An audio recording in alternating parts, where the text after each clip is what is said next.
Owaisi school कब खुलेगा, कब खुलेगा, इसके बारे में जानकारी दें। जनता में बड़ा उत्साह का माहौल और खासकर आपके विरोधियों में।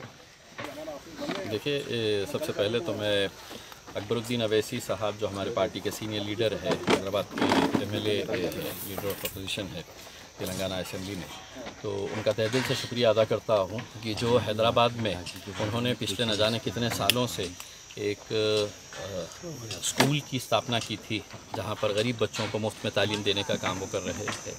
और ऐसे अल्हम्दुलिल्लाह अब हैदराबाद के अंदर 11 स्कूल्स वो चला रहे हैं। हज़ारों की तादाद के अंदर बच्चे वहाँ पर पढ़ रहे हैं, मुफ्त में तालीम हासिल कर रहे हैं। और उसी की एक ब्रांच के तहत आज महाराष्ट्र के अंदर पहली उनकी अवैसी स्कूल ऑफ एक्सीलेंसी की एक बिल्डिंग औरंगाबाद में बनने जा रही है, जिसके फाउंडेशन स्टोन के लिए अकबरुद्दीन अवैसी साहब ख़ुद कल यहाँ पर औरंगाबाद तशरीफ़ ला रहे हैं। और यहाँ पर ये फाउंडेशन स्टोन होने के फ़ौरन बाद इसका काम शुरू किया जाएगा। एक अच्छी बात यह है कि आज समाज में जो तालीम की ज़रूरत है, वो तालीम की अहमियत को समझते हुए अकबरुद्दीन अवैसी साहब की ये जो कोशिश है वो वाकई में सराहनीय है। राजनीतिक मतभेद हो सकते हैं, लेकिन इनकी इस कोशिश को मैं समझता हूँ सभी लोगों ने सराहना चाहिए, क्योंकि आज एजुकेशन के फील्ड के अंदर हम जो पीछे पड़ रहे हैं, हमको ये चीज़ का एहसास हुआ है कि अगर तालीम नहीं है तो उसका नुकसान कितना होता है।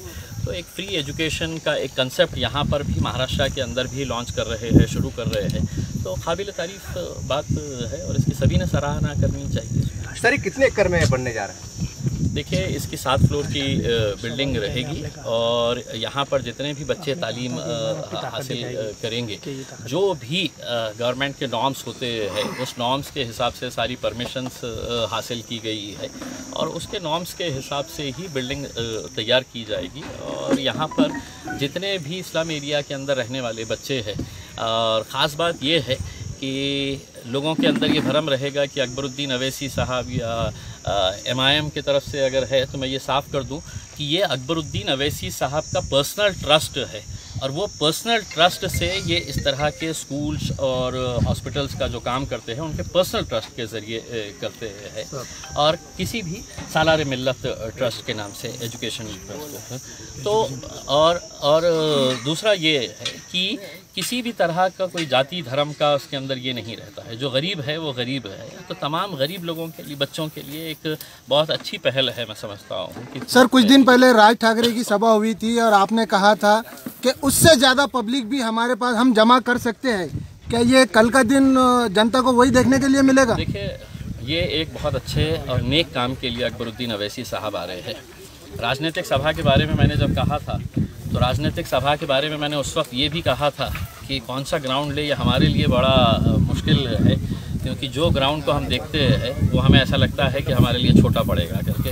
अब अगले कुछ दिनों के अंदर भारतीय जनता पार्टी की सभा होने वाली है, सेना की सभा होने वाली है, बाकी तमाम राजनीतिक पार्टियां अपनी अपनी सभा लेने दीजिएगा और फिर उसके बाद 100 सोनार की 1 लोहार की हमारी रहेगी, आखिरी की सभा जो है। इंशाल्लाह कब तक बन जाएंगी बिल्डिंग?